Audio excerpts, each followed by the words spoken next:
You've done everything right. You've taken care of your body. You've stabilized your career. You've read all the self-help books and followed seduction advice to the letter. And yet, something is wrong. They go out with you, but they don't commit. They respond to you, but they don't pursue you. They always seem one step behind, polite, friendly, but lacking in desire. Meanwhile, you watch in amazement as your friend, who doesn't have half your achievements, is pursued as if he had some kind of spell cast on him. You hate to admit it, but there's something about him that draws them in. Something about him makes them addicted. And now I'm going to tell you the part that no one has the courage to tell you. You're not rejected because you lack value. You're ignored because you're trying to prove your worth. Female desire is not fueled by logic. It is born in the invisible realm of perception. It is not your house, your car, or your physique that captivates a woman. It is what your presence says without opening your mouth. It is what you represent when you are not trying to appear to be anything. It is the confident silence between your gestures. It's the unshakable peace between the words you don't say. Women don't fall in love with what you have.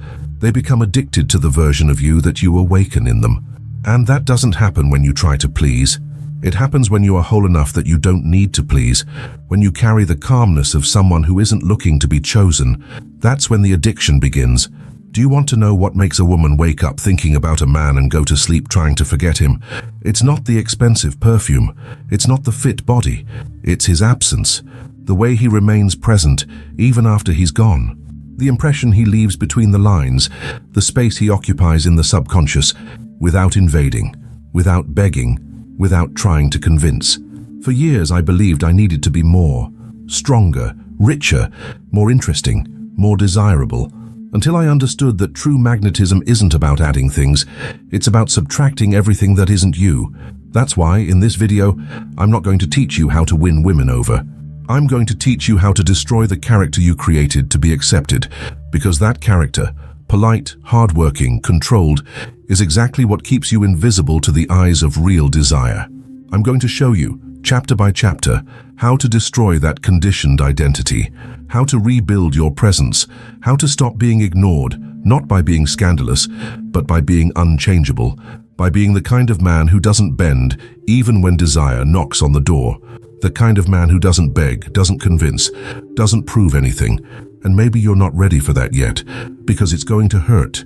It's going to shatter your certainties. It's going to confront every part of you that still needs applause. But if you stay here with me, something will awaken. Something that may have been dormant since you learned to ask permission to exist. So watch until the end, because the man you are now is going to die. And what will be born will be unforgettable. Not for them, for you. Because when you finally stop wanting to be desired, you will discover what it means to be unattainable. Let me confess a truth that may destroy your ego. Women have never fallen in love with the man you tried to be. They give themselves to what you unintentionally represent. It's cruel, I know. You may have built muscles, accumulated wealth, refined your smooth talk, and still, nothing.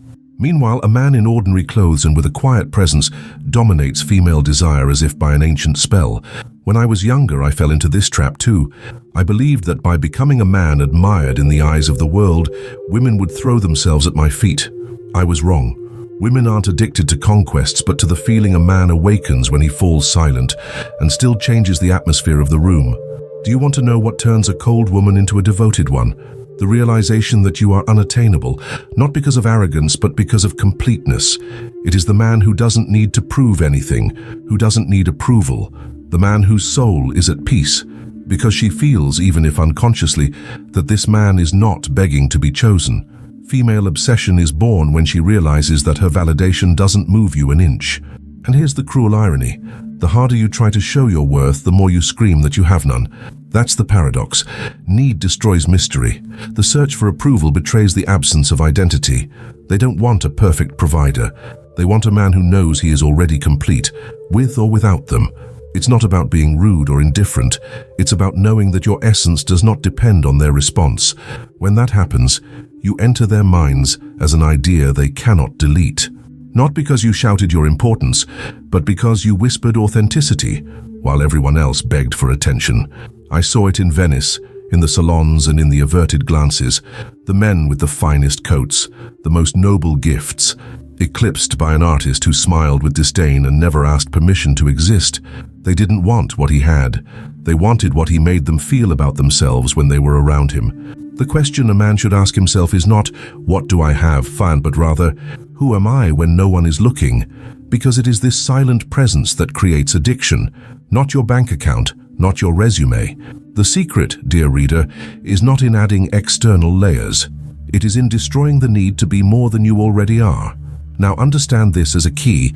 Women fall in love not with who you try to be, but with who you can't hide. And that man needs to be born from within. There is something that most men will never realize. Women do not choose rationally. They are drawn, as if by a gravity they do not understand, but obey. And that gravity has a name: perception of inner value. Let me explain it so you'll never forget. When a woman meets you, she's not counting how many zeros you have in your bank account or how many muscles are under your shirt. She's assessing the invisible field around you, what we call presence, or, as I prefer, your energetic signature. She reads the unspoken. She hears the silence between your words. She senses whether you need her or whether you are merely contemplating her as one admires a flower, without trying to pluck it from the ground. That is why, once in Lyon, a countess broke off her engagement to a simple gardener. The nobles mocked her, but I understood. He didn't try to please her. He looked at her as if he already knew her, as if her love was not a trophy but an irrelevant detail, and that destroyed her. Because in that look she was not superior, she was human, and to be seen like that, stripped of power, was something no one had ever dared to do.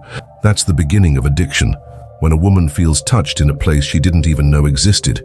And only a man who is internally free can do that. A man who doesn't try to be desirable because he knows he is already desired by himself. A man who doesn't compete because he understands that his only real rival is the fear of becoming what others expect him to be. Do you want to create obsession? Then stop being predictable.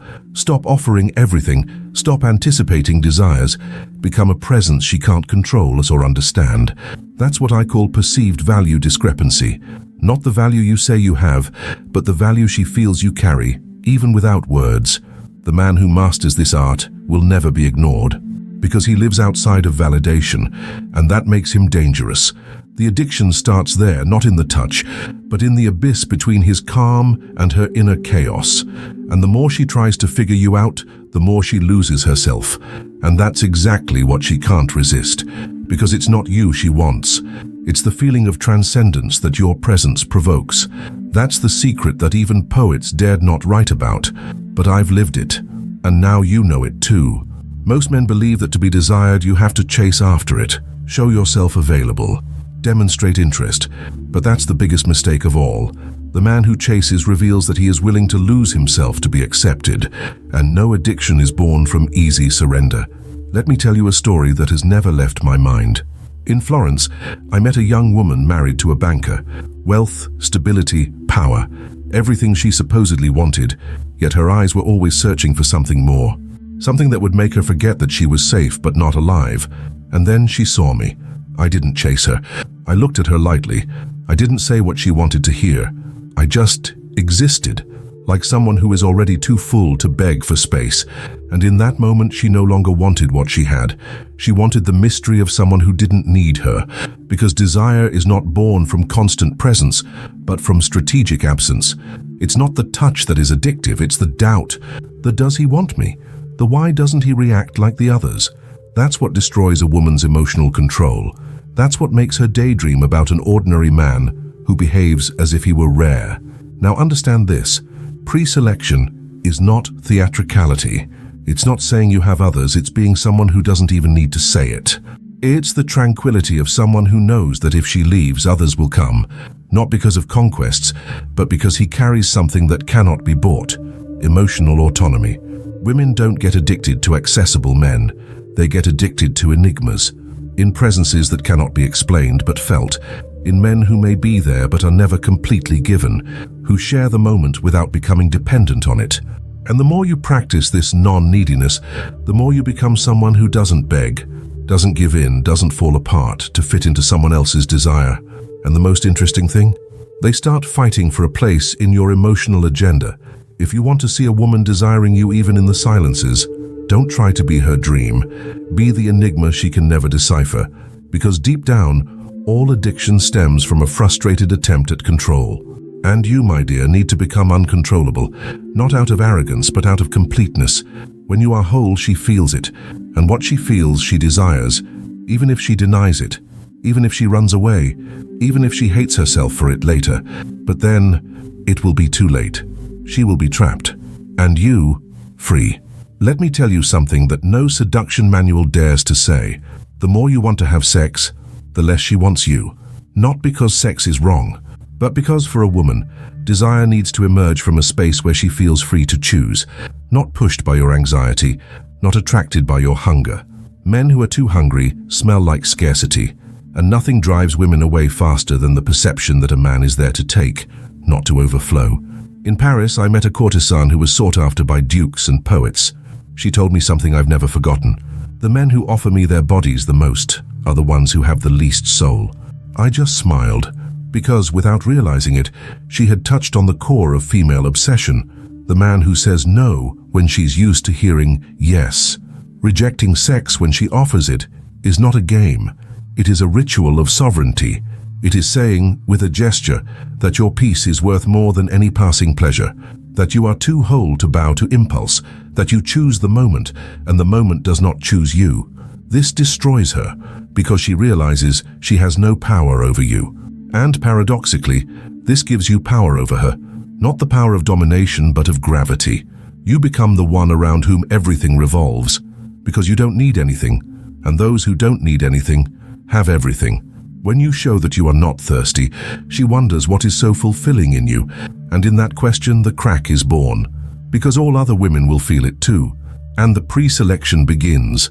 But now, not as a performance, but as energy. And energy cannot be faked. You don't say, I have options. You live like you do, even when you don't, because you're not concerned with possessing anyone's body. You are whole within yourself. This kind of presence turns any man into an addiction that is difficult to quit. Remember, true power lies in refusing what everyone else begs for. It's not about being a saint. It's about being selective. When you show that even pleasure must earn your presence, you become the kind of man they don't forget. And from that moment on, sex is no longer a currency. It becomes a consequence, a toast to connection, and not the reason for your existence. The man who doesn't need sex is the man all women want, and few get. In the end, it's not about technique. It's about presence, about the energy of a man who doesn't fragment himself to fit into someone else's desire, who doesn't give his soul in exchange for temporary smiles, who doesn't trade his peace for crumbs of validation. The addictive man, the one women desire without understanding why, is the one who already possesses himself, who walks firmly amid the noise of the world, without getting lost in the echoes of need. He is the one who can enter a room in silence and still be the center of it. Not through effort, but through density. Do you want to know the ultimate secret? Women don't fall in love with you. They fall in love with the version of themselves that your presence awakens. And the stronger your center is, the deeper the parts of her will emerge. Some will hate you for it, others will love you, but none will forget you. You don't have to be the most handsome, the richest, the most charismatic. You have to be the most genuine, the most present, the most whole. Because that man is so rare that he becomes irresistible. And the addiction begins when she realizes, he doesn't need me, but he chose me anyway. This is the pinnacle of masculine power, not the kind that dominates through shouting, but the kind that magnetizes through silence. A silence that is not empty but full of identity, and an identity that doesn't need to be explained, just felt. If you felt this text echo something deep inside you, it's because that version already exists within you, waiting to be awakened. So if this video brought you clarity, make this act of presence. Like the video, subscribe to the channel, and leave your support in any amount. This shows that you are committed to your own evolution. And more, write the words unshakable presence here in the comments, because that's what you're cultivating right now. And whoever writes that isn't just listening, they're deciding who they're going to become. See you next time, because here, we don't teach seduction, we teach how to be.